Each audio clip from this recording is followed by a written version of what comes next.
Bienvenidos de nuevo a Heritage and Hope Ministries. Hoy me complace estar acompañado por mi buen amigo Aaron, quien ya nos ha acompañado antes, así como mi hermano James. Y también nos acompaña Andrew Brikishki de Sanctuary Door Ministry. Andrew, muchas gracias por acompañarnos de nuevo. Es un placer, es bueno estar aquí de nuevo. Saben, hemos tenido mucha discusión en la iglesia adventista a lo largo de los años sobre el simbolismo del santuario.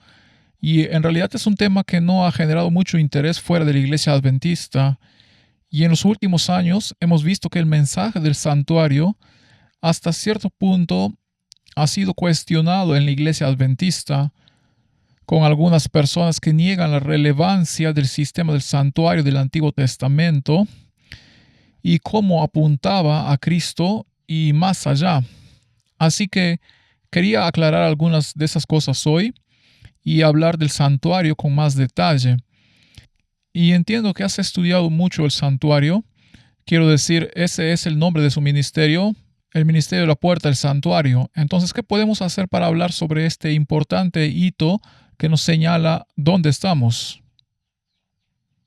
Bueno, podemos comenzar dejando que la Biblia nos lo explique. Es decir, realmente nuestra fe se basa en las Escrituras. Y si miramos el Antiguo Testamento, todo en el Antiguo Testamento realmente tiene una respuesta en el Nuevo Testamento también. Es todo un documento completo en realidad, aunque fueron escritos por tal vez 40 diferentes autores a lo largo de miles de años. No importa, es el mismo Espíritu que nos dio las Escrituras. Y entonces todo tiene que tener sentido y encajar. Entonces, si queremos entender algo y en el Antiguo Testamento, podemos encontrar su reflejo en el Nuevo Testamento y viceversa. Si queremos entender algo en el Nuevo Testamento, volvemos y vemos el reflejo de eso en el Antiguo Testamento. Así que es todo una cosa continua y creo que comienza con esta idea de decir que el santuario no es relevante. Comienza con la idea de no prestarle atención y olvidarlo. Bueno, el Salmo 77:13 dice: Tu camino, oh Dios, está en el santuario. ¿Quién es tan grande como nuestro Dios? Así que tenemos una base bíblica para enfocarnos en el mensaje del santuario. Oh, absolutamente, y creo que lo que voy a compartir con ustedes hoy es básicamente lo que realmente uso para la evangelización. Y está tomado de lo que he hecho como obrero bíblico. Así que estoy compartiendo esto con la gente. No estoy usando Elena de White y podemos traer algo también de Elena de White también, pero la presentación que les voy a mostrar o explicar mientras colaboramos en esto se basa únicamente en las Escrituras, porque cuando uno habla con alguien nuevo, ¿por qué la gente viene a estudiar la Biblia y por qué la gente viene a las conferencias? ¿Para qué? Porque están convencidos y están buscando. Sí, ¿de dónde quieren obtener las respuestas? ¿Quieren venir a mí? ¿Quieren venir a ti necesariamente? ¿Quieren tus opiniones? Quieren que alguien se lo explique. Quieren que alguien se lo explique, quieren ver las Escrituras que hablen por sí mismas. Así que eso es lo que hacemos. Entonces, cuando las Escrituras hablan por sí mismas, encuentras cosas muy, muy importantes que refuerzan todo lo que creemos. Es decir, hay una razón por la que creemos lo que creemos, viene de las Escrituras. Así que solo tenemos que volver atrás y encontrar dónde olvidamos lo que sabíamos. Así que estas presentaciones se titulan simplemente Tu camino, oh Dios, parte 1 y 2. Vamos a hacer la parte 1 en este episodio, pero si quieres encontrar en casa los mismos recursos que estoy usando, que verás en las diapositivas, puedes ir al sitio web sanctuarydoorministry.com. En el enlace de recursos puedes encontrar todos los PDFs allí. Y este es Tu camino, oh Dios, parte 1 y 2. Y puedes obtener una descarga gratuita del PDF. Y puedes ver todos los mismos versículos que estoy usando. Así que puedes usarlo para ti o para tomar notas y lo que quieras hacer con él. Compartirlo con alguien más sería ideal. Así que lo primero que quiero señalar sobre el santuario es como cuando hago evangelización. Antes de llegar a este punto, voy a hablar primero sobre la profecía y voy a hablar sobre las 70 semanas. Entonces, en las 70 semanas llegas al final de las 70 semanas y ¿qué encuentras? Encuentras un cumplimiento exacto de las primeras 4 fiestas. Encuentras que muere en el Calvario en el día 14 de Nisan, que es la Pascua. Descansa en la tumba el primer día de los panes sin levadura, que en este caso era un sábado importante. Descansa la tumba ese día, luego al día siguiente, el tercer día consecutivo con el día 16 de Nisan, fue el día de las primicias y resucitó ese día. Y si vas aún más allá, encuentras que su sacrificio tuvo lugar en la misma hora en que se iba a sacrificar el Cordero Pascual. Él fue sacrificado. Y luego cuentas, Pentecostés significa 50 días después de las primicias, y ese resulta ser el momento en que el Espíritu Santo fue derramado. Crecí como adventista y siempre pensé que Pentecostés tenía algo que ver con el derramamiento del Espíritu Santo. Lo era, pero pensé que Pentecostés significaba eso y no me di cuenta, incluso de niño, no me di cuenta de que Pentecostés en realidad Es una fiesta que existía mucho antes del día del Pentecostés. La experiencia de los discípulos en el aposento alto, hay una conexión que a veces pasamos por alto. Sí, lo interesante de Pentecostés es que si piensas en todos los sacrificios que se dieron en el Antiguo Testamento, uno de los símbolos de que ese sacrificio era aceptado era el fuego de Dios, como quemar el sacrificio. Y aquí es interesante que en Pentecostés tengamos estas lenguas de fuego que aparecen sobre las cabezas de todos. Entonces es casi como un símbolo más, debería decir, del sacrificio de Cristo siendo aceptado. Es asombroso el detalle entre el Antiguo Testamento y el Nuevo Testamento. Si miras el Evangelio, quieres entender el Evangelio en el Nuevo Testamento. Necesitas mirar el Antiguo Testamento porque cuando van juntos se encajan, dado que el Nuevo Testamento desbloquea el Evangelio en el Antiguo Testamento y el Evangelio en el Antiguo Testamento encaja el Evangelio en su lugar. Y porque eso es lo que ha sucedido con el Evangelio hoy. Hemos tomado el Evangelio, es como las figuras de Gumby. No sé, tal vez esa sea una referencia un poco anticuada, eso es demasiado viejo para mí realmente, pero la referencia a Gumby como el pequeño personaje que puedes doblar y moldear para que sea lo que quieras, pero no puedes tomar a Cristo y su ministerio y el Evangelio y lo que significa y moldearlo para que sea cualquier evangelio que quieras, porque cuando lo comparas con el Evangelio del Antiguo Testamento, lo fija rígidamente en su lugar. Correcto. Es como si este fuera el plan de salvación y esto es lo que Él está haciendo. Así que esta es nuestra primera pista aquí, es que si Él hizo todas estas cosas de la izquierda en este día, con exactamente estas cosas de la derecha, esto es Nuevo Testamento, este es Antiguo Testamento, hay una correlación directa entre el santuario y esas fiestas con el plan de salvación. 100%. Y eso es contemporáneo para nosotros. Cristo en la cruz, su resurrección, el derramamiento del Espíritu Santo. ¿Cómo se conecta eso con el santuario? Debe haber una razón. Así que de hecho comparto esto con la gente desde el principio para plantar esto como una semilla, porque muchas veces creo que tratamos el santuario como un equipo opcional y como un nivel superior de equipamiento para tu auto. Correcto. No necesitas eso, puedes simplemente obtener el modelo base y cuando obtienes el modelo base, eso es todo lo que necesitas. En realidad el santuario es realmente evangelístico por naturaleza porque es el evangelio. Al estudiar el santuario, cuando lo estudié incluso de niño, creciendo, estudiándolo constantemente, no puedes evitar llegar y a la conclusión de que Cristo tenía una obra que hacer aquí en esta tierra y ahora está en el cielo haciendo otra obra por nosotros. Por lo tanto, su mensaje aquí en la tierra no terminó con su crucifixión y resurrección. En realidad continúa porque no murió en la última fiesta del año. No fue como el último gran acontecimiento que sucedió. Fue más bien en una secuencia de eventos que avanzan. Y creo que el último es la fiesta de los tabernáculos, ¿verdad? Lo es. Sí, bueno, es interesante que hayas mencionado el Salmo 33:13 porque de hecho es con lo que voy a empezar. Este versículo de aquí tiene mucho significado. Esa palabra camino la busqué en la concordancia Strong. En hebreo es 1870, significa un curso de vida o un modo de acción. Esto esencialmente dice que el modo de acción de Dios está en el santuario. ¿Quieres entender a Cristo lo que está haciendo? Tienes que estudiar el santuario.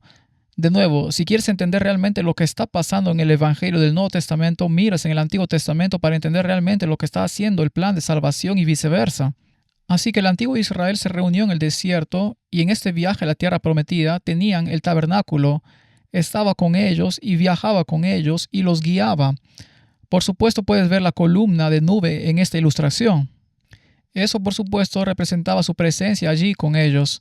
Por supuesto, debajo de eso, la gloria de Shekinah estaba dentro del lugar santísimo. Pero si miras esto, puedes ver que rodeado por el campamento de Israel, con toda esa gente caminando alrededor, pero el centro de todo este campamento era ese tabernáculo. Entonces, cuando necesitabas venir para que tus pecados fueran perdonados, venías de afuera en el campamento, venías al centro, venías a un solo lugar, a ese santuario. Ahora, cuando venías, tenías que traer un sacrificio. Entonces, ¿quién es el sacrificio? El único sacrificio es Jesús. ¿Es Jesús? Entonces, ¿de dónde vino Jesús? Él es de la tribu de Judá. Entonces vino del campamento. Entonces nació hombre. Digamos, Juan 1:14 dice que el Verbo se hizo carne y habitó entre nosotros. La palabra habitó allí es una palabra griega, 46:36, significa lo mismo. Es la misma palabra que usamos para la palabra tabernáculo.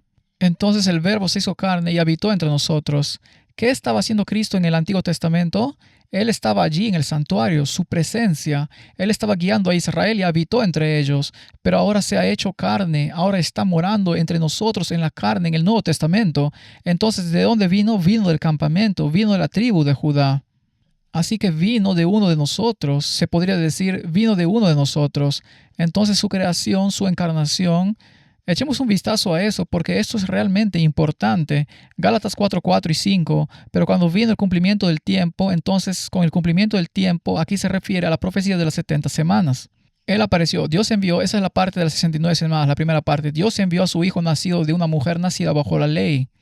Ahora, no nació al final de las 69 semanas, sino que es entonces cuando aparece. Dios envió a su hijo nacido de una mujer nacida bajo la ley para redimir a los que estaban bajo la ley, para que recibiéramos la adopción de hijos. Así que si vino a redimir a los que estaban bajo la ley, los que estaban bajo la ley estaban bajo condenación porque eran pecadores. Y su madre nació pecadora, nació en la misma carne que su madre tuvo, se la transmitió a él. Aquí es donde nació en la carne, se hizo carne. Entonces, de nuevo, ¿de dónde vino? Vino del cielo, obviamente, pero también vino de nosotros, del campamento. En Hebreos capítulo 2, 14, 16, 17 y 18, Hebreos capítulos 1 y 2 son asombrosos. Hebreos capítulo 2 trata sobre sus credenciales humanas, su humanidad. Hebreos capítulo 1 es su divinidad. Esta es su humanidad. Así que por cuanto los hijos participaron de carne y sangre, él también participó de lo mismo. ¿Qué tan redundante es eso? ¿Es un poco redundante? Creo que hay algo de simbolismo ahí. Quiero decir, es necesario que nosotros reconozcamos que Él es uno de nosotros, que hay esta escalera que se extiende del cielo a la tierra y que Él vino con todas las debilidades que tenemos, descendencia de Abraham. Abraham obviamente vino después de Adán, por lo tanto tenía naturaleza posterior a la caída. Así que Cristo tenía estas debilidades, pero las superó. Sí, el énfasis, quiero decir, estoy siendo redundante, pero realmente es, como dijiste James, es necesario porque necesitamos entender que Él también igualmente, porque ciertamente no socorrió a los ángeles, sino que socorrió a la descendencia de Abraham, por lo cual debía ser en todo semejante a sus hermanos para venir a ser misericordioso y fiel sumo sacerdote en lo que a Dios se refiere, para expiar los pecados del pueblo. Pues en cuanto él mismo padeció siendo tentado, es poderoso para socorrer a los que son tentados. Así que el gran pastor vino el gran pastor. ¿Qué cuida un pastor? Ovejas. Vino como una de las ovejas, vino como uno de nosotros. Ahora estaba sujeto a la muerte porque estaba en nuestra carne. Eso es lo que significa en Gálatas 4:4 cuando dice que vino bajo la ley.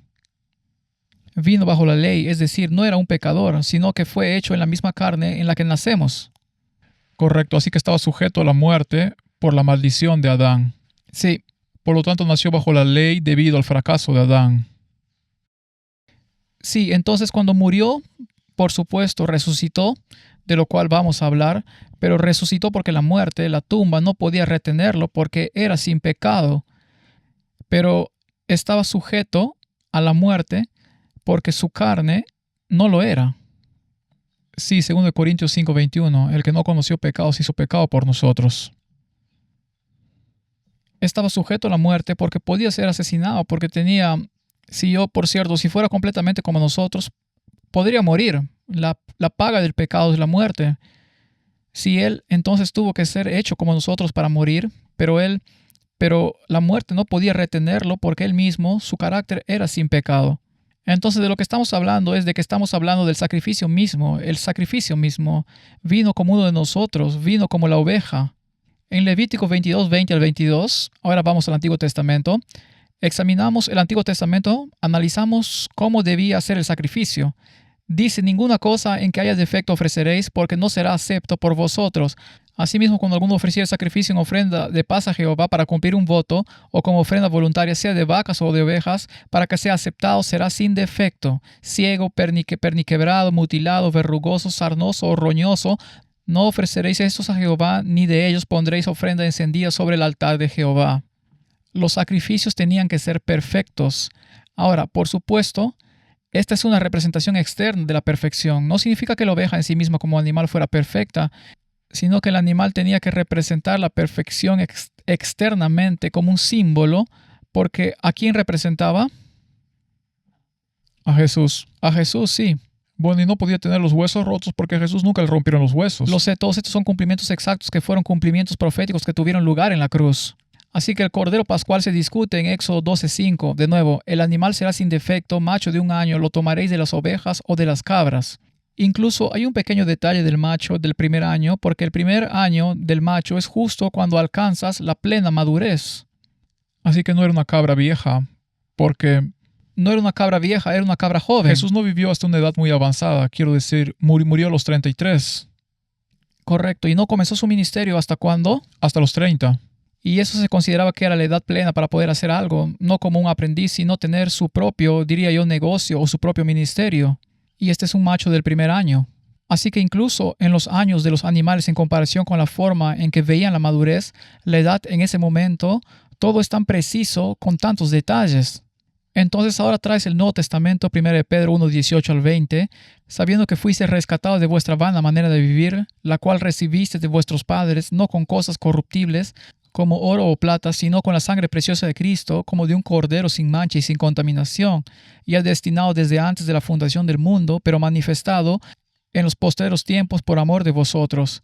Esta es una manera maravillosa de explicar e introducir el Evangelio a alguien porque estás usando a Jesucristo en el Nuevo Testamento, estás mostrando el Antiguo Testamento como todo esto fue prefigurado en el Antiguo. Y ellos tenían el Evangelio desde el principio, cuando comenzaron a hacer sacrificios.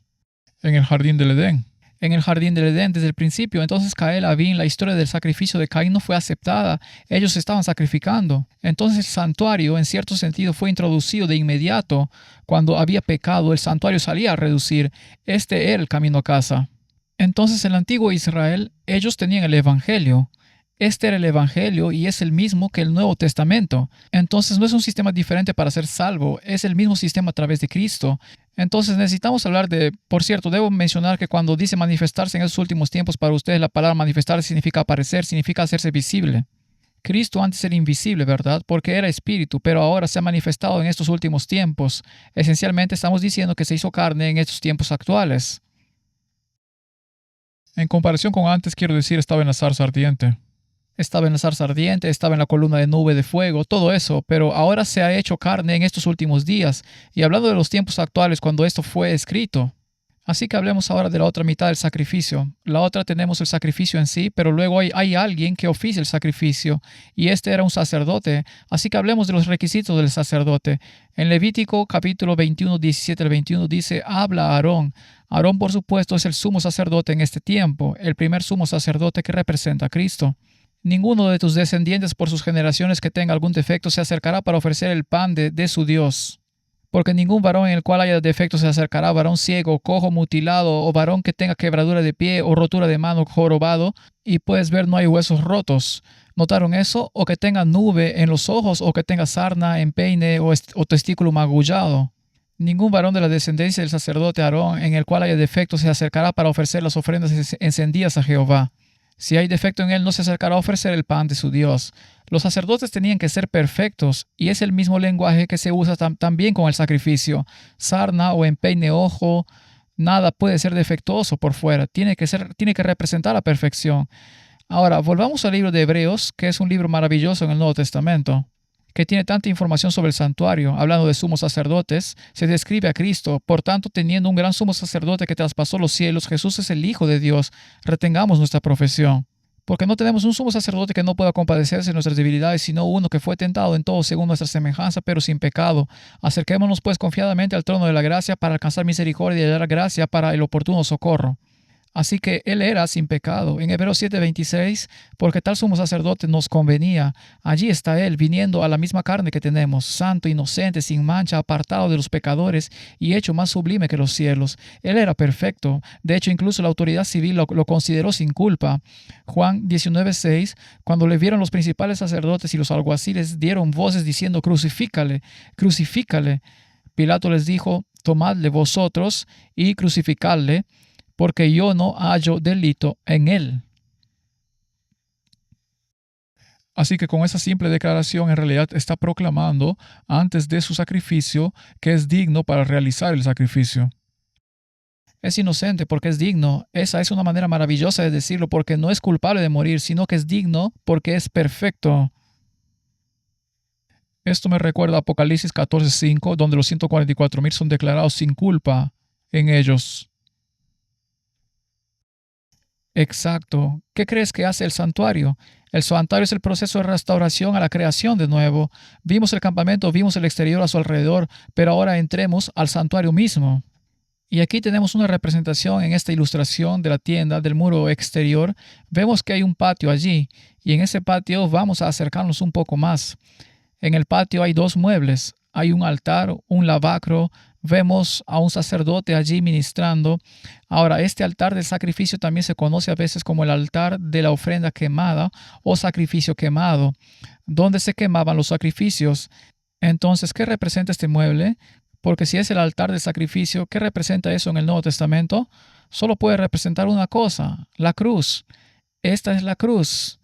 Entonces necesitamos entender que en el patio, todo lo que sucede en el patio sucede para todos nosotros. Sí, quiero decir, el pecador traería el cordero al patio. Sí, Entonces el pecador podría entrar en el patio. Por lo tanto, si lees Hebreos, si entiendes que hay un santuario en el cielo, al menos la parte del patio a la que podemos llegar, lo que significa que está aquí en esta tierra. está aquí en esta tierra. Si moriste en la cruz, eso es representativo de la cruz, entonces está aquí en esta tierra. Está aquí en esta tierra, exactamente. Entonces, cuando murió en la cruz, lo hizo por todos los pecados de toda la humanidad. Es un detalle muy importante.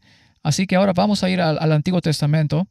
Echemos un vistazo a la Biblia hablando de estos artículos de mobiliario. Luego vamos a vincular con el Nuevo Testamento. En el Antiguo Testamento, Éxodo 29:38 describe el altar. Dice, esto es lo que ofrecerá sobre el altar, 2 corderos de un año, día tras día, continuamente. Esa palabra continuamente en hebreo es 85:48, es constante. Significa regular, significa diario, siempre, continuo, perpetuo. Es la palabra tamid. Se usa 104 veces en el Antiguo Testamento. La gran mayoría del contexto siempre está en relación con el servicio del santuario.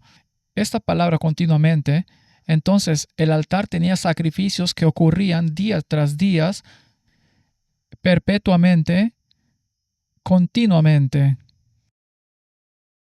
Ese era un sacrificio de la mañana y la tarde, ¿correcto?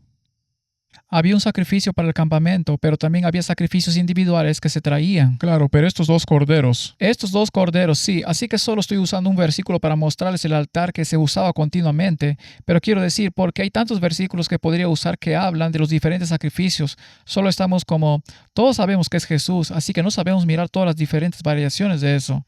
Pero la idea es que era continuamente, ese altar estaba allí continuamente, listo para el sacrificio.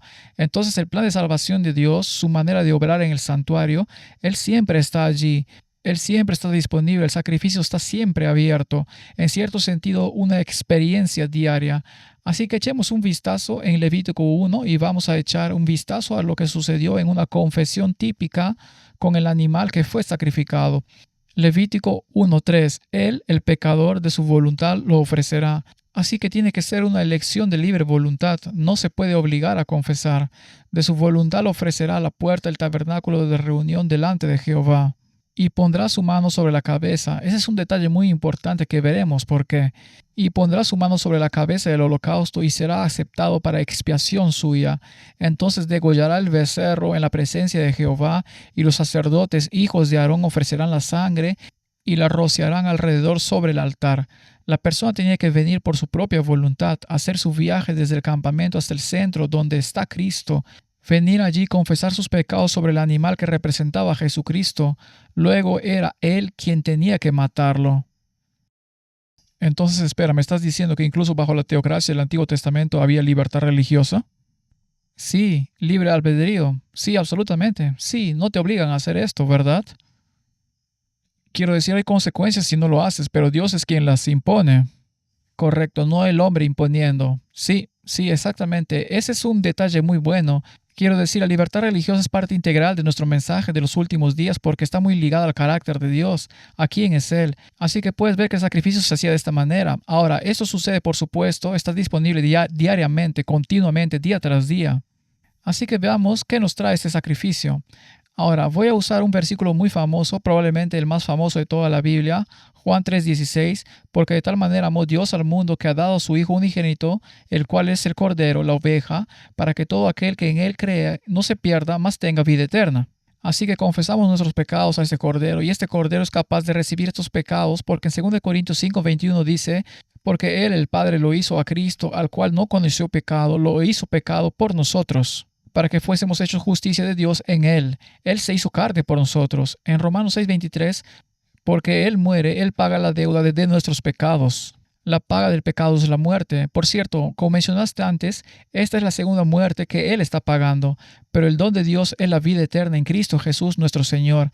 Así que el Padre nos dio a su Hijo perfecto para que se hiciera carne, sujeto a la muerte, para pagar por todos los pecados de la humanidad. Ahora, en estos versículos hay dos partes. Está la primera parte y la segunda parte.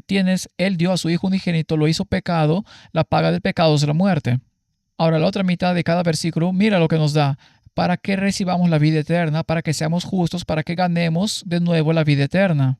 Esto es lo que el sacrificio hace por nosotros. Ahora, necesitamos hablar sobre la obra corporativa que se realizó en el Calvario. 1 Juan 2:2 dice, Él es la propiciación. La propiciación significa expiación. Es una ofrenda por el pecado. Es la palabra griega 24:34. Y esta propiciación, su sacrificio por nuestros pecados, no es solo por los nuestros, sino también por los pecados del mundo entero. Nadie queda excluido. Entonces, ¿cómo es esto posible? ¿Cómo es legalmente posible que Dios envíe a su Hijo 4,000 años en pecado y luego Él puede pagar por los pecados que fueron 4,000 años desde el jardín del Edén cuando comieron del fruto? Bueno, creo que esto se conecta con Romanos 5, 18 y 19, donde el don de la justificación de la vida se da a todos los hombres. Y creo que uno de los puntos críticos que estamos haciendo aquí es que esto va en contra del calvinismo en 5 puntos. Entonces, si miras el acróstico TULIP, la idea de una expiación limitada es destruida por este texto porque Dios está dando la oportunidad a toda la humanidad, no solo a los elegidos en una lista de verificación, sino que Él está dando a todos la oportunidad de arrepentirse. Este es un regalo increíble para el mundo entero, pero ¿cómo funciona esto? Bueno, hay un versículo maravilloso. De nuevo vamos a ir a Hebreos, porque Hebreos habla mucho del santuario. Al Nuevo Testamento, Hebreos 7, 9 y 10, y por decirlo así, también Leví. ¿Quién es Leví? Es un sacerdote, ¿verdad? Que no paga diezmos, que recibe los diezmos, no los paga, los recibe. En Abraham pagó el diezmo porque aún estaba en los lomos de su padre cuando Melquisedec le salió al encuentro. Espera, ¿cuándo se encontró Melquisedec con Abraham? 3 generaciones antes de que naciera. Pero, sin embargo, es como si Leví estuviera pagando diezmos cuando Abraham los pagó. Hay una sensación de que Leví está presente en Abraham, no en estado consciente, sino en como una especie de linaje generacional, en el sentido de que porque Abraham hizo esto, también afectó en cierto sentido a Leví. Bueno, si miras a Jacob, Esaú, ¿cómo se refiere Dios a ellos cuando salen del vientre? Dice estas 2 naciones. Vaya, eso es asombroso. Dios está mirando a las naciones que van a venir de Jacob, Esaú, en su nacimiento. No solo a los 2 hombres, las 2 almas individuales, con sus propios registros. Está mirando a todo el linaje que viene solo de esos 2. Eso es asombroso. Entonces Dios está mirando a Cristo de esta misma manera. Entonces, si miras a Eva, incluso Eva, ¿de dónde vino? Adán. Uno vino primero y todo vino de él. Entonces, básicamente sabemos que Elena de White se refiere a Jesús como el segundo Adán. Entonces, si toda la humanidad se perdió por el pecado de Adán, toda la humanidad podría ser redimida por medio de Cristo. A través de Cristo, y eso es porque Él es nuestro creador.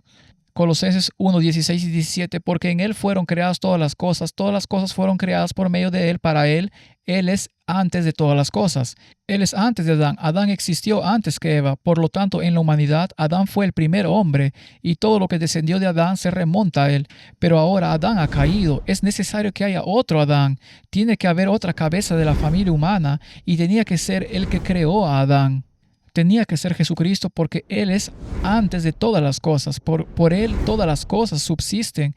Así que este sentido de Leví pagando los diezmos en Abraham es de la misma manera que cuando Cristo paga la pena por nosotros, puede alcanzar a toda la humanidad que ha vivido para pagar por los pecados.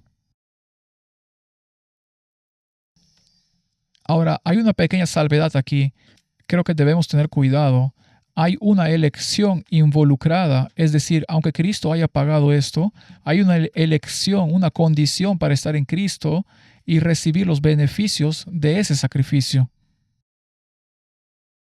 Tienes que venir al atrio. Sí, creo que lo importante aquí es que es cierto que Dios ha hecho este regalo por toda la humanidad, pero esta era incluso la preocupación en 1888 de Jones y Waggoner que Elena de White enfatizó. Habló con Jones, le dijo, usted afirmó repetidamente que no había condiciones para la justificación, pero ella dijo que sí hay condiciones para la justificación. Entonces creo que Waggoner sobre Romanos también destaca esto, que para recibir este beneficio de Cristo, en realidad debe ser recibido. No es algo que simplemente se te da, que no hay ninguna acción realizada de tu parte para aceptarlo.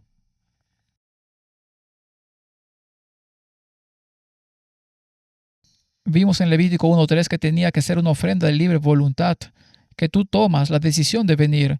Entonces, de nuevo, este es un ejemplo perfecto de cómo el santuario del Antiguo Testamento mediante el Evangelio hoy en día, para que no se distorsione para hacer justificación universal o cualquier tipo de locura que vaya mucho más allá de lo que realmente se estableció en el Antiguo Testamento. El Antiguo Testamento fija el Evangelio en su lugar. Bueno, lo que creo que podrías argumentar aquí es, si vas a argumentar algo que obviamente se revirtió para todos, sería la idea de que estás condenado a morir como resultado del pecado de Adán, como la segunda muerte. Ni siquiera tendrías la oportunidad de morir la segunda muerte si Cristo no hubiera venido y te hubiera dado esa oportunidad. Habrías muerto esa primera muerte y nunca más habrías vivido. Correcto. Pero en este caso, debido a que Cristo ha dado toda esa oportunidad, entonces realmente no recae sobre... No puedes señalar a Adán y culparlo de por qué no eres salvo al final de los tiempos. Eso es correcto, son casos individuales. Entonces realmente no hay peligro de que esto se altere cuando simplemente sigues lo que se da. Si omites el santuario, si omites el hecho de que todos tienen que traer esa ofrenda por sí mismos y confesar sus pecados, tienes que tomar una decisión. Entonces no recibes el don. Hay un concepto que se ha discutido en el adventismo, que es la justificación legal universal, que es este concepto de que básicamente toda la humanidad fue justificada en la cruz, que es, creo, de lo que todos están hablando, que básicamente dice, oh, todos fueron justificados legalmente, pero entonces tienen una dualidad de justificación, porque dicen, bueno, hay un aspecto legal, luego hay un aspecto experiencial, pero Elena de White, como dijiste James, es bastante clara cuando dice que para ser justificados tenemos que confesar. No me gusta bifurcar la justificación de esa manera como lo han hecho Jack Sequiera y algunos otros lo han hecho, porque creo que lo que hace es crear confusión sobre el término justificación. E incluso he oído a algunas personas decir que, bueno, pagamos la pena por nuestros propios pecados en Cristo. Como no me siento cómodo con ese tipo de lenguaje, como la idea de que yo pague mi propia deuda en Cristo. Pero me gusta el punto que estás destacando aquí, que es que el pecador, cuando trajo este cordero al santuario, tuvo que elegir hacerlo. Tuvo que elegir hacerlo por su propia voluntad. Entonces, de nuevo, la razón por la que hay una nube de cosas o es nublado ver a través de ella es porque hay muchas cosas falsas que han venido a atacar este verdadero mensaje. Si te quedaras con el santuario original, entenderías el Evangelio del Nuevo Testamento perfectamente. No podrías distorsionarlo. Quiero decir, en el Nuevo Testamento adquiere la carne de Cristo. Es como si explotara en una experiencia real cuando lo ves venir. Pero la comprensión de lo que hizo cuando vino, lo que hace por nosotros incluso, hoy está todo explicado en el detalle en el Antiguo Testamento para que no te dejes llevar por cualquier viento de doctrina. Hay un muy buen artículo del profesor Steve Bauer de la Universidad Adventista del Sur sobre la diferencia entre los papeles de emancipación y la proclamación de emancipación. Así que tenías esta especie de proclamación de emancipación que decretaba la libertad de todo, de todos o lo que sea. Pero los papeles de emancipación eran diferentes. Y cuando Elena de White dice que Cristo firmó los papeles de emancipación para toda la raza humana, la diferencia con los papeles de emancipación es que había un proceso legal por el que tenías que pasar antes de que esos papeles fueran realmente procesados y alguien se volviera libre. Así que tenías que ir al tribunal, hacer que los sellaran y luego ponerlos en vigor.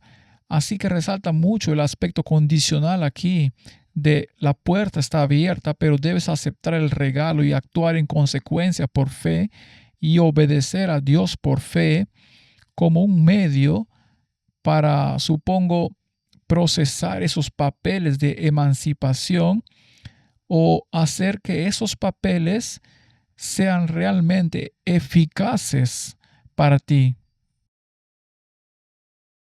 Hay una cooperación en esto, quiero decir, eso se remonta a Levítico 1 y 2, donde es una ofrenda de libre albedrío. ¿Y cómo sabía uno siquiera que debía traer la ofrenda? Bueno, tenían que saber, darse cuenta de que habían pecado. Hay un proceso consciente involucrado. Es como dijiste, es cooperación, absolutamente. No es esa ofrenda que traemos, esa no es la base de nuestra salvación. Cristo ya la ha provisto, pero tenemos que responder a eso, aceptarlo. Elegimos pecar, pero también elegimos ser redimidos. Él nos eligió primero, pero tenemos que hacer la elección de unirnos. Nosotros también tenemos que hacer la elección. Así que un versículo más sobre esto, Hebreos 2:9, pero vemos a aquel que fue hecho un poco menor que los ángeles, a Jesús, coronado de gloria y honra a causa del padecimiento de la muerte, para que por la gracia de Dios gustase la muerte por todos. Así que de nuevo, hay algo que hizo corporativamente en la cruz. Y quiero profundizar un poco más en esto ahora, y creo que si simplemente lo tomamos como está escrito, no vamos más allá de lo que está escrito. Miramos toda la nube de testigos y lo que dice, como cuando estudias el estado de los muertos, no lo haces con 1 o 2 versículos, lo haces con una nube de testigos. Cuando hablo del estado de los muertos son como 50 versículos. Es como que quiero que sea tan completo que cuando lo veas digas, está bien, lo entiendo, no dudarás. Así que murió por todos los hombres. Veamos este otro ejemplo en la Biblia. Esto es realmente hermoso. En Gálatas 3:13 dice, Cristo nos redimió de la maldición de la ley, haciéndose maldición por nosotros. Porque escrito está, maldito todo el que es colgado de un madero. Curiosamente, por supuesto, lo que pasó, la maldición vino porque comimos algo del árbol equivocado también. No voy a entrar en el árbol porque eso es mucho más profundo. No vamos a entrar en ese asunto. Pero ves que la maldición vino por el pecado. ¿Dónde es el primer lugar donde encontramos la maldición en la Biblia? Hablando de la maldición. ¿No está en el Génesis cuando hablan de las espinas y todo lo demás que brota? Sí, Génesis 3:17 y 18.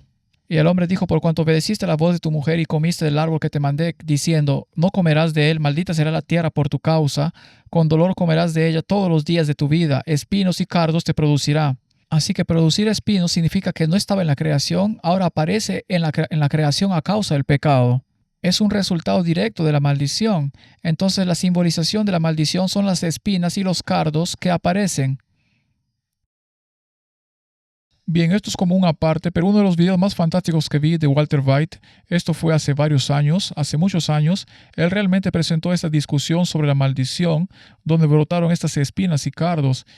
Y dice, si analizas el ADN como las instrucciones, espinas y cardos, no es como este nuevo, como boom, hay como este nuevo trozo de ADN que codifica para eso. No es evolución. En realidad es simplemente una parte del tallo de la planta. Entonces no es como si se hubiera creado algo nuevo, es como si hubiera sido maldecido. Y entonces si miras como un defecto, y entonces si miras como serpientes, miras como la gente dice, hombre, ¿por qué Dios creó los mosquitos? Odio los mosquitos. Bueno, cuando te inyectan su pequeño aguijón, liberan como este anticoagulante que en realidad se usa para beber el néctar de las frutas. Las enzimas que se liberan de los colmillos de una serpiente es veneno, ¿verdad? Para nosotros es tóxico, es horrible, es mortal, pero aún así se habría usado para ese proceso digestivo. Entonces toda esta maldición que surgió no es como si Dios hubiera dicho voy a hacer algo nuevo, terrible y horrible. Fue simplemente su creación que se descarrió. Cuando tomas al hombre y lo sacas de la obediencia, estando fuera de la sincronía con Dios, solo hay una cosa que puede resultar. Muerte y destrucción. Muerte y destrucción, y esto se refleja en la naturaleza, de inmediato en la creación. Puedes ver que las espinas, los cardos vienen primero. Ahora, volvamos a Cristo en Mateo 27, 29 y 30, cuando habían retorcido la corona de ¿qué? Espinas. ¿Y dónde la pusieron? En su cabeza, y una caña en su mano derecha, e hincando la rodilla delante de él, le escarnecían diciendo: Salve, Rey de los judíos. Y escupiéndole tomaban la caña y le golpeaban en su cabeza. Él soportó las consecuencias. Ahora, voy a hacer un poco más despacio en esta diapositiva. La maldición estaba literalmente sobre su cabeza. Así que tienes la corona de espinas sobre su cabeza, la maldición sobre su cabeza, lo golpeó en esa misma cabeza. Ahora, en la Biblia sabemos que hay un gran simbolismo en eso, porque en Efesios 5:23, para que entendamos nuestra relación con nuestro Creador, dice: el marido es cabeza de la mujer, como también Cristo es la cabeza de la iglesia. Él es el salvador del cuerpo, así que pagó el precio por el cuerpo, la cabeza que es Cristo, de todos nosotros, pagó el precio por nosotros. Ahora, el cuerpo de la iglesia pagó por los pecados de todo el mundo, sin embargo, solo los fieles serán salvos. Esa es la iglesia. Esos son los que realmente han recibido los beneficios de lo que hizo por todos. Ese es el cuerpo. No es toda la humanidad. Lo hizo por toda la humanidad. Pero en última instancia es por la iglesia, es por aquellos que lo eligen. Él pagó el precio. Ahora, también podemos ver esto en Isaías 53, la profecía mesiánica en Isaías 53. Mas él herido fue por nuestras transgresiones, molido por nuestras iniquidades. El castigo de nuestra paz fue sobre él, sobre su cabeza puesto sobre él, colocado sobre él, representando la cabeza de todos nosotros. Y por su llaga fuimos nosotros curados. Todos nosotros nos descarriamos como ovejas, cada cual se apartó por su camino, mas Jehová cargó sobre él la iniquidad de todos nosotros. Él puso todos los pecados sobre la cabeza de la humanidad, de la familia humana, el segundo Adán. Piensa en lo que sucede cuando una corona de espinas es golpeada, presionada contra tu cabeza. ¿Qué sucede? Perfora y sangra. De alguna manera regresa al sistema sacrificial. Se supone que deban poner sus manos sobre la cabeza. Supongo que probablemente ibas a eso. Eso está justo ahí en Levítico 1:4. Sí, por eso dije que es importante prestar atención a ese detalle, porque entonces debe poner su mano sobre la cabeza de la ofrenda quemada. Así que el animal representa a Jesús y él está confesando la cabeza porque está representando a Jesús como el segundo Adán. Los pecados están siendo pagados. Así que así como el pecador puso su mano sobre la cabeza de ese cordero y maldijo a ese cordero al poner sus pecados sobre él. Él fue hecho una maldición por nosotros. Nuestros pecados, esa maldición es colocada en la cabeza de Cristo en la cruz. Él paga por ello con la segunda muerte en la cruz. Esta es la expresión, así que esta verdad se refleja claramente en las instrucciones que se dieron para la confesión de los pecados, que los pecados van a la cabeza de Cristo. Terminamos con el altar de sacrificio, no simplemente pasamos directamente al santuario. En realidad hay algo que creo que es el capítulo más descuidado. La pieza de mobiliario menos comentada es el lavacro. No hablamos mucho de eso. Pensamos en el altar del sacrificio, pensamos en la cruz, hablamos de las cosas en el lugar santo y el lugar santísimo, pero el lavacro aquí realmente merece un poco más de atención. Así que el patio todavía está aquí ahora siendo hecho para toda la humanidad. El lavacro representa la resurrección porque si Él murió, descendió para que Él continúe al santuario. También tiene que volver. Así que esto representa la resurrección y Él hace la resurrección para toda la humanidad. Hablamos de la cosa corporativa que Él hizo. En la segunda resurrección tenemos la primera resurrección. En la primera venida tenemos 1000 años después. Tenemos la segunda resurrección. Sí, bienaventurado el que tiene parte en la primera resurrección y no en la segunda resurrección. Todos los que alguna vez existieron van a vivir de nuevo si murieron, cada uno de ellos. Entonces, ¿cómo sucede eso? Porque lo hizo por todos. Es asombroso. Puedes estar de un lado o del otro lado de la resurrección. Así que hay una elección ahí. Entonces sabemos que el lavacro también representa el bautismo. Entonces el bautismo, los hijos de Israel fueron bautizados al pasar por el mar rojo. Y luego estaba el lavacro que representaba la novedad. Y luego eso está representado por el bautismo, ahora que estamos de este lado de la cruz. Sí, pero veamos los versículos. Así que miremos el Antiguo Testamento. El Antiguo Testamento describe el lavacro aquí en Éxodo 40:30. Dice: y puso la frente entre el tabernáculo de reunión y el altar, y puso en ella agua para lavar. Así que como ves, puedes llegar a estas cosas muy rápidamente, pero cuando quieres compartir esto con alguien, quieres mostrarle el Evangelio, quieres mostrarle cómo está conectado, y luego le darías un fundamento del Evangelio que no se puede cambiar a alguna otra versión de él. Lo muestras así mostrando cómo las palabras se explican por sí mismas. una conectando con otra, Antiguo Testamento con Nuevo Testamento, ida y vuelta. Ves que el Evangelio sale tan claramente. Entonces el agua para lavar, eso es realmente interesante. Esas son dos cosas muy simbólicas. Así que ahora vayamos al Nuevo Testamento. Veremos esta idea del agua y el lavamiento en el Nuevo Testamento. Tito 3:5 nos salvó. Entonces estamos hablando del plan de salvación, ¿verdad? ¿A través de qué? Por el lavamiento de la regeneración y por la renovación en el Espíritu Santo. Así que el lavacro tiene algo muy importante en el plan de salvación, no solo la muerte en la cruz, sino que algo tiene que ir de la mano con la regeneración, con la resurrección de Cristo, que tiene que ver con el lavamiento y la regeneración. Regeneración, palabra griega 38:24, en concordancia Strong significa un renacimiento espiritual. Se refiere específicamente a la restauración mesiánica.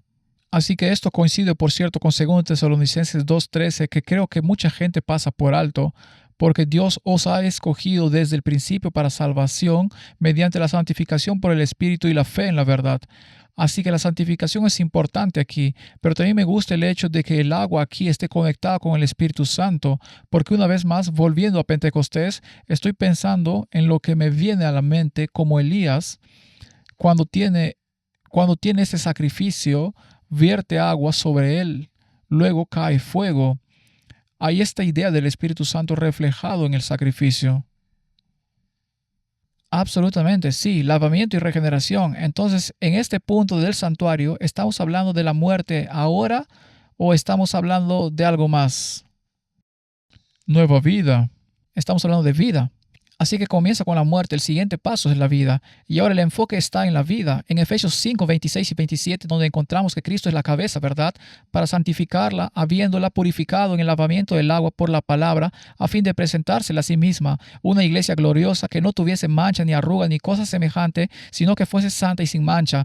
Eso nos lleva de nuevo a la idea de la santificación, de la que hablaremos en la segunda parte. La limpieza santificadora, lavamiento de agua, lavamiento de regeneración, agua, lavamiento en el lavacro. En Colosenses 12:2, que mencionaste antes, cuando llegamos a esta parte, todo esto se trata del bautismo. Colosenses 2:12, sepultados con Él en el bautismo. Entonces, ¿qué significa sepultados en la cruz, la muerte, en el bautismo? Que también somos lo mismo.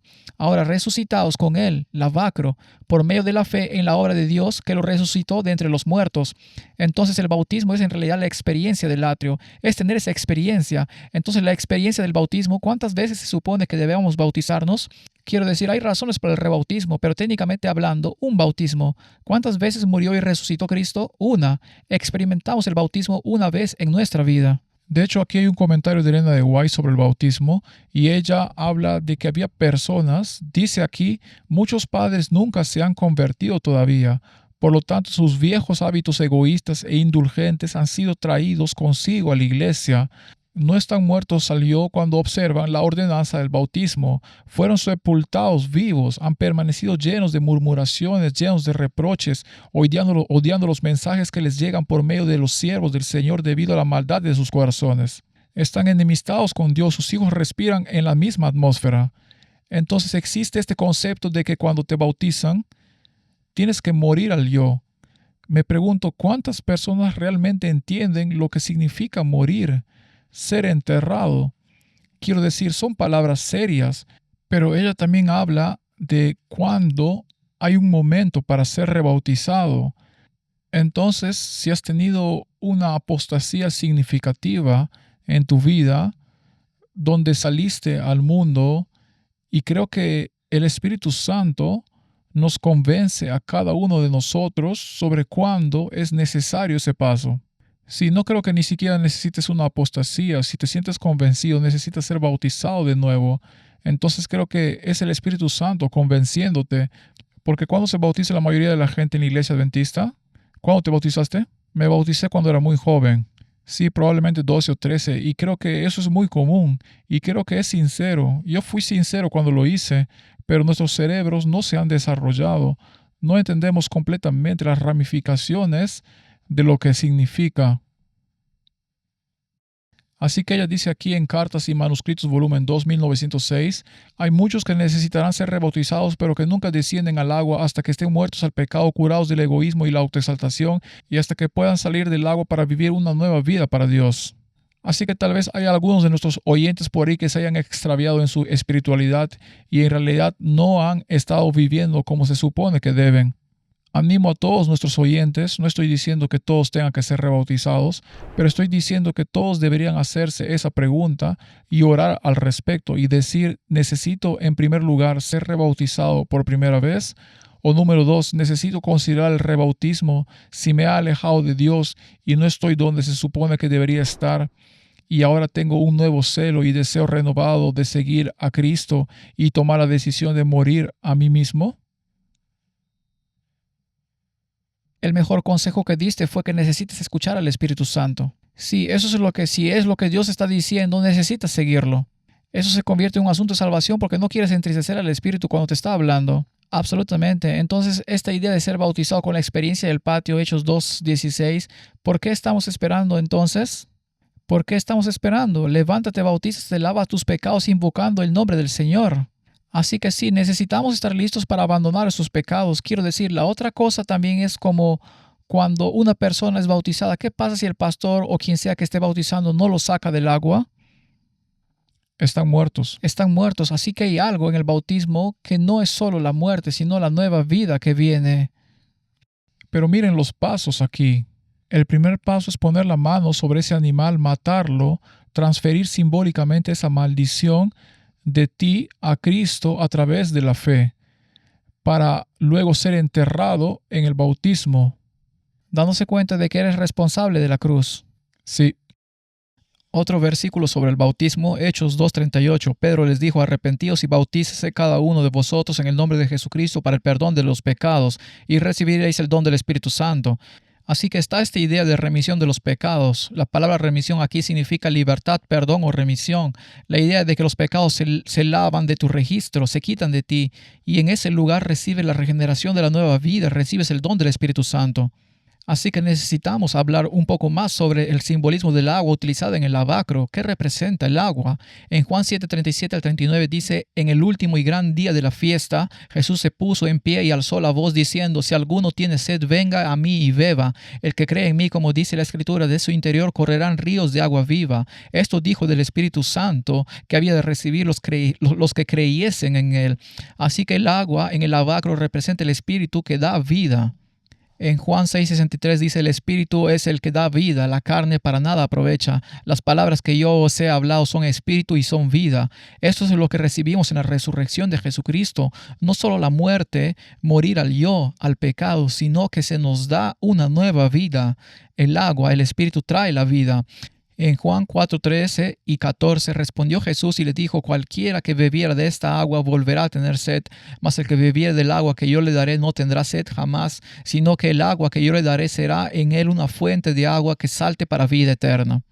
El agua, el lavacro, representa el lavado de tus pecados en una nueva vida que te es dada. Y Jesucristo es el ejemplo de que, habiendo sido hecho maldición por nosotros, ahora regresa a la vida y está libre de pecado. Y esto es algo que de un episodio anterior, que creo que fue el primero que grabé con ustedes, voy a retomarlo, pero es una oportunidad para que la gente vuelva atrás, porque esta es una introducción temprana a la justificación por la fe. Así que dice, sabiendo que Cristo, habiendo resucitado a los muertos, ya no muere, la muerte no se enseñorea más de él, porque en cuanto murió al pecado, murió una vez por todos, mas en cuanto vive, para Dios vive. Así que muere, resurrección, altar de sacrificio, pero ahora vive de nuevo, lavacro. Y esta aplicación a nosotros ahora, porque el pecado no tendrá dominio sobre vosotros, la muerte ya no tiene dominio sobre él. La paga del pecado es muerte, ¿verdad? Así que ahora el pecado es no tener dominio sobre vosotros, porque no estáis bajo la ley, sino bajo la gracia de la influencia divina del Espíritu de Dios en vuestro corazón. Y ahora es un reflejo visto en nuestra vida. Esta es la definición de gracia. Esta es una palabra griega 5485 en el Strong.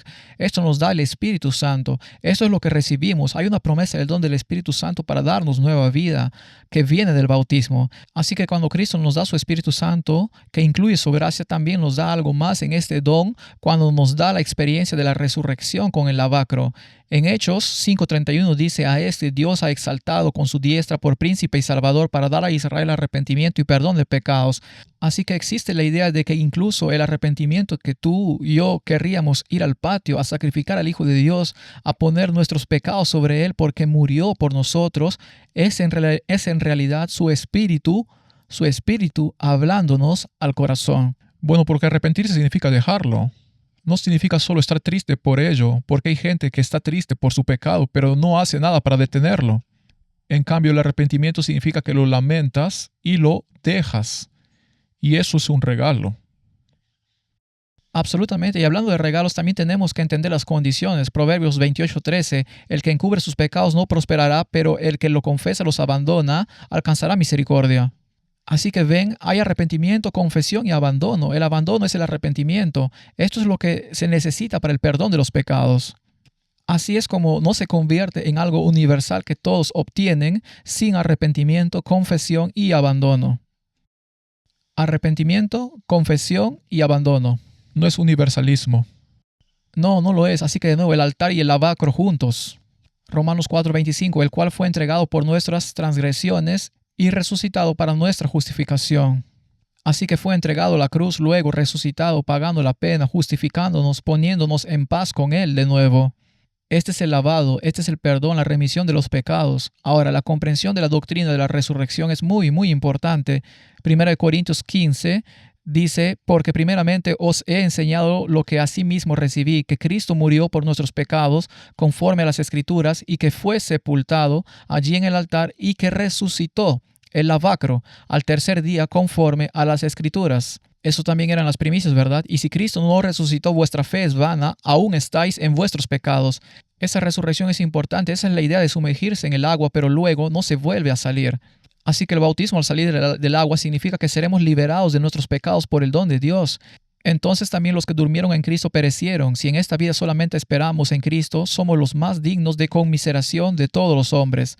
Si no creemos en la resurrección de Jesucristo, no tenemos el perdón de los pecados. Si no creemos en la resurrección de Jesucristo, no tenemos el perdón de los pecados. Entonces en Romanos 5:10 creo que el énfasis aquí va a ser, ¿dónde está el énfasis que Pablo está poniendo en el plan de salvación? ¿Dónde en el plan de salvación está tratando realmente de llamar la atención? Porque si siendo enemigos fuimos reconciliados con Dios por la muerte de su Hijo a la cruz, mucho más estando reconciliados, el hecho de que Él murió por nuestros pecados, Él pagó por nuestros pecados, ya seremos salvos por su vida. Ese es el proceso activo de ser salvos por Cristo. El énfasis está en su vida. Él pagó la pena. Ustedes han visto lo que pagó, pero ahora reciban lo que Él hizo por ustedes en la nueva vida. Y esa no es una vida en tiempo pasado como su vida cuando estaba viviendo.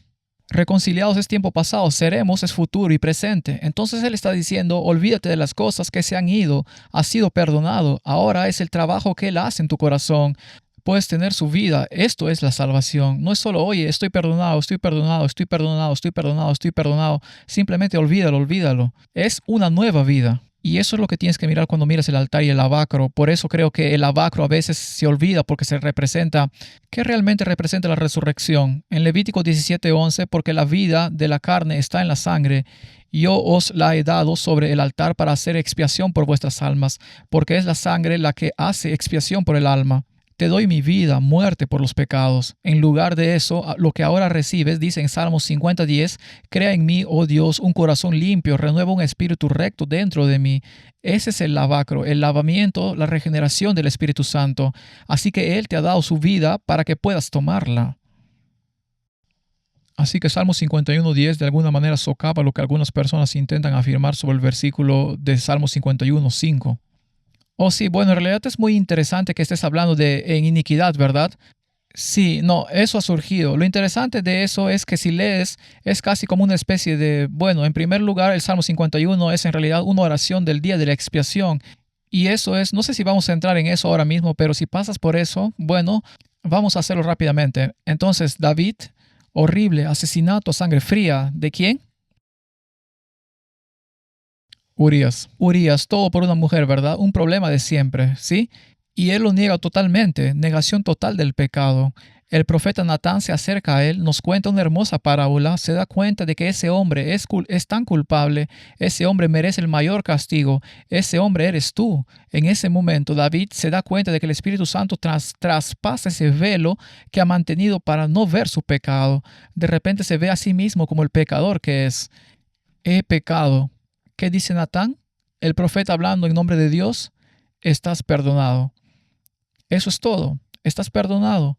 Dios te perdona, vienes a Él, confiesas tu pecado, ves tu falta, ves tu necesidad, la pones en Cristo.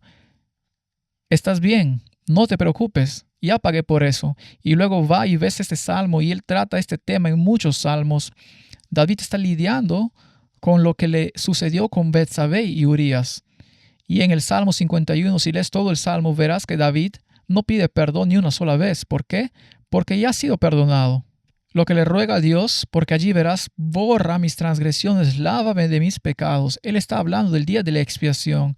Él está diciendo, Señor, quiero que mis pecados sean limpiados. No quiero ni pensar en ellos, ni recordar que han sucedido. Quiero ser como si nunca hubiera pecado. Hazme más blanco que la nieve. Lávame con hisopo, ¿verdad? Quiero decir, todo esto está en el versículo del Salmo 51. Es una oración del día de la expiación. Ahora, estamos hablando del día de la expiación un poco más adelante, pero lo que estamos estableciendo aquí es como qué ha hecho realmente en el patio por nosotros. Él ha pagado la pena y está en lugar de nuestros pecados. Nos ha dado algo completamente. Nos ha dado en cierto sentido participación de la naturaleza divina para tener una vida completamente nueva. Esto es... Ahora, no estamos diciendo aquí, creo, solo para aclarar, de que no hay necesidad de pedir perdón. Creo que solo porque David tal vez no se menciona allí, ciertamente tenemos relatos en el resto de las escrituras para venir a confesar nuestros pecados sobre la cabeza del macho cabrío o del cordero. Pero nos demuestra la gran gracia de Dios en que antes de que fuéramos pecadores ya había un plan de salvación establecido. Dios tomó la iniciativa de salvarnos. Estaba en su plan. Tomó la iniciativa de salvarnos. Bueno, creo que lo que ves con David cuando el Espíritu Santo habló directamente a su corazón a través del profeta, como se supone que deba hacerlo el profeta, cuando leemos el Espíritu de profecía, leemos esas cosas, leemos los testimonios para la iglesia, pensamos, ¿qué tiene que ver todos esos libros antiguos, todas estas viejas historias con nosotros? Si empiezas a leer eso, sinceramente te conmoverá profundamente. Sabrás lo que tal vez sientas que necesitas ser rebautizado, bautizado de nuevo o bautizado por primera vez. Pero eso es realmente con la experiencia de David en ese momento, cuando Natán le da en el corazón. Dios le da en el corazón. Él realmente está experimentando ese momento, lo que realmente es para nosotros también. No tenemos que salir corriendo a buscar un cordero, encontrar un santuario, hacer esto. Todo es el tipo de explicación de lo que trae el perdón. Pero él tiene que ver su falta, tiene que ver su necesidad, tiene que tener un verdadero arrepentimiento. Y eso es lo que ves. David fue un arrepentido entusiasta. Se arrepintió tan profundamente porque cambió su vida. Quiero decir, nunca fue el mismo después de esa experiencia. Es interesante porque si sigues leyendo en Levítico 17, llegas al versículo 14, dice, porque la vida de toda carne es su sangre. Entonces la vida de toda carne es la sangre. Entonces vida y sangre son en cierto modo sinónimos. Lo son, sí, simbólicamente sí. Así que nuestra muerte, el pecado es muerte, cuando ha sido concebida completamente, engendra muerte. Nuestra muerte tiene que ser lavada en vida. Sí, de lo contrario no viviremos. Algo que hemos perdido tiene que ser restaurado. El único que puede restaurar lo que se perdió fue aquel que tenía vida en sí mismo. Ese es el que tuvo que morir para poder dar esa vida. No prestada, no derivada. Correcto. Entonces, para resumir de nuevo esta idea de la regeneración por el lavamiento, volvemos a mencionar a Tito 3:5. Así que Él nos salva a través del lavamiento, la regeneración por la renovación del Espíritu Santo. Todo esto es lo que prometió en su muerte y su resurrección. Por eso está tan delineado su muerte, la Pascua. Él descansa en los panes sin levadura, que es... Hay toda una serie que podríamos hacer sobre eso. Y luego las primicias, su resurrección. Estos son todos los puntos en el calendario judío, en el año agrícola también. Todas las cosas que están guardando, porque estas tienen que ver con fiestas y cosechas. Todo esto apunta en esta realidad que este es el camino a casa. Esta es la restauración a través de Jesucristo. Así que ahora puedes ver esto en otra parte de la Biblia. Así que vas a Juan 3:5-7. Respondió Jesús, de cierto te digo, que el que no naciere de agua y del Espíritu no puede entrar en el reino de Dios. A menos que seas bautizado, sales no solo habiendo muerto a los pecados, sino que tienes que vivir una nueva vida. Bien, los pecados han sido pagados, pero tú sigues y sigues. No, tienes una nueva vida, necesitas nacer del Espíritu. Él dice, lo que es nacido de la carne, carne es, y lo que es nacido del Espíritu, Espíritu es. Tienes una nueva vida, tienes un nuevo Adán. Todos estamos conectados al Adán original, simplemente por nacer como humanos, pero ahora podemos estar conectados al segundo Adán y podemos tener vida. Debes nacer de nuevo, debes salir del agua, debes experimentar el lavacro. Sabes, hay una cita aquí en el Deseado de todas las gentes que cuando estamos hablando de la muerte de Cristo aquí, siempre me impacta cada vez que lo leo. El deseo de todas las gentes, página 708. El cielo contempló con pesar y asombro a Cristo colgado de la cruz, mientras la sangre fluía de sus sienes heridas y el sudor teñido de sangre brotaba en su frente. De sus manos y sus pies caía la sangre gota a gota sobre la roca horadada para recibir el pie de la cruz. Las heridas hechas por los clavos se desgarraban bajo el peso de su cuerpo. Su jadeante aliento se fue haciendo más rápido y más profundo mientras su alma agonizaba bajo la carga de los pecados del mundo. Todo el cielo se llenó de asombro cuando Cristo ofreció su oración en medio de sus terribles sufrimientos. Padre, perdónalos porque no saben lo que hacen. Sin embargo, allí estaban los hombres formados a la imagen de Dios uniéndose para destruir la vida de su Hijo unigénito. ¡Qué espectáculo para el universo celestial!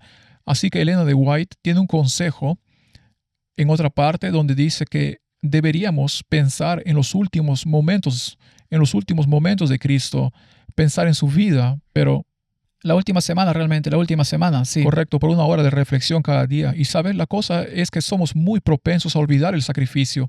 Y eso es lo que realmente sucede cuando nos unimos al pecado. Es que podemos hacer esta decisión de seguir a Cristo y sin embargo lo olvidaremos porque intencionalmente nos desconectamos de Él al no ir a buscarlo todos los días. Comenzar el día con ello, continuar. Quiero decir, Daniel oraba 3 veces al día, por la mañana, al mediodía y por la noche, ¿verdad?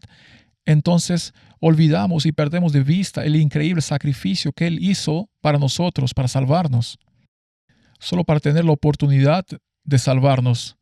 Olvidamos cómo esas manos se abrieron por nosotros y si mantenemos eso en la parte delantera de nuestra mente, no nos preocupamos tanto por nadie más.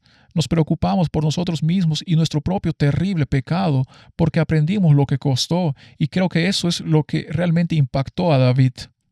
Estábamos hablando de David dándose cuenta de la gravedad de su pecado y creo que es algo a lo que todos tenemos que llegar.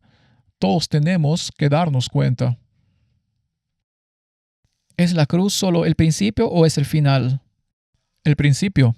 En realidad es el principio porque después de la cruz viene el lavacro, después del altar del incienso viene el lavacro, es la resurrección. Así que realmente la cruz es como lo primero en el patio. En realidad se trata de, es el principio, porque nacer es el principio. Sí, Así es como empiezan las cosas, nacen. Así que es una nueva vida. Entonces, cuando todas estas cosas que mencionaste, tenemos que hacer 2 cosas. Tenemos que masticar el chicle y caminar y hablar al mismo tiempo. Tenemos que ser capaces de entender el sacrificio y verlo morir por nuestros pecados. También tenemos que ver su vida y cómo vivió y darnos cuenta de que eso es por nosotros. entonces dirías que el altar del sacrificio es solo justificación, luego el trabajo es santificación. Bueno, eso es complicado. Yo diría que todo esto es justificación porque de lo que estamos hablando es del bautismo en su simplicidad. Es el bautismo. Lo que necesitamos hacer es hablar de lo que viene después. Pero tengo un versículo más que quiero dejarles del que ya hemos estado hablando. Es 1 Corintios 15, 22. Así como en Adán todos mueren, también en Cristo todos serán vivificados. Este es el camino a casa. De la misma manera que Leví pagó los diezmos a través de Abraham, Cristo ha pagado los diezmos por todos nosotros a través de Jesucristo. Ahora, esta sangre que fue derramada en el patio y luego está en el lavacro y el lavamiento y la regeneración, ahora esa sangre, ese sacrificio, tiene que entrar en el santuario. Así que apenas hemos comenzado a hablar de lo que hace el santuario. Todo este tiempo solo se ha estado hablando del patio. Esto solo ha sido pero puedes ver la plenitud de la experiencia del patio y la mayor parte del cristianismo está estancado en el altar, estancado en la cruz, sin siquiera darse cuenta de que la victoria sobre el pecado que la cruz nos da es en la resurrección. Porque eso es lo que representa la resurrección, representa una nueva vida después del pecado que puedes vivir. Habiendo sido pecador, ahora puedes vivir una nueva vida porque la paga de la muerte, el pecado, ya no tendrá dominio sobre ti. Eso es la justicia por la fe, pero de nuevo la aplicación ahora en el santuario con esta sangre, eso es lo siguiente de lo que tendríamos que hablar. Ahora, James, ¿no hay una cita donde Elena de White habla del concepto de justificación y santificación?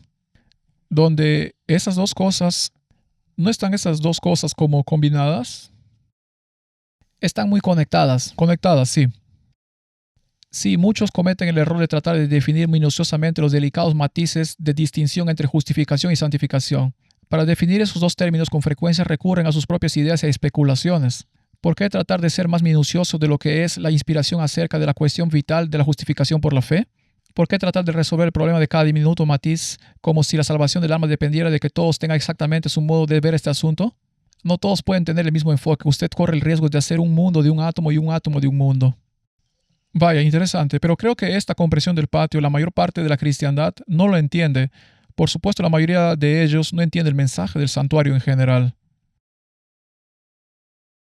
No, y eso es cierto, quiero decir, es parte de la santificación. Lo que Cristo hizo en la cruz ahora debe aplicarse en nuestras vidas y eso es la santificación. Entonces está esa renovación diaria, renovación de la muerte diaria. Todo eso se explica en el santuario mismo. Correcto. Bueno, creo que necesitamos estudiar esto más. Necesitamos darnos cuenta de la profundidad, la gravedad del sacrificio de Cristo en la cruz por nosotros. Pero también quiero profundizar más en el lugar santo y el lugar santísimo en el futuro. Creo que probablemente se nos está acabando el tiempo hoy, pero creo que deberíamos profundizar eso con más detalle y comprender todas las complejidades y cómo apuntan hacia adelante, donde estamos exactamente en el flujo del tiempo. Bueno, animaría a nuestros espectadores a que consulten su sitio web si quieren más detalles sobre esto. Es Sanctuary Door Ministry, es .com o .org. .com, sanctuarydoorministry.com. Y también está tu otro ministerio del que eres parte, que es el Proyecto Verdad, donde eres coanfitrión con Matthew Sánchez. Así que la gente también debería suscribirse allí también. Así que hay muchas maneras geniales de encontrar más información en línea. Amén. Y luego también quiero animar a nuestros espectadores, si no han obtenido una copia de las tarjetas para compartir el conflicto de los siglos, estamos tratando de animar a la gente a que pida algunas de esas al por mayor para que puedan entregarlas a cualquiera con quien entren en contacto y decirles que escaneen el código QR al reverso. Y vamos a seguir hablando de ellas porque son un excelente recurso para entregar a la gente. Así que pueden ir al sitio web allí que tendremos enlazado para que puedan pedir algunas de esas. Pero chicos, muchas gracias por acompañarnos en este episodio. No olviden darle me gusta, compartir, suscribirse a su canal de YouTube. Andrew, ¿cómo se llama tu canal de YouTube? Sanctuary Door Ministry. Muy bien, y también a este canal de YouTube también para mantenerse actualizados porque tenemos muchos episodios emocionantes por venir. Dios te bendiga, muchísimas gracias.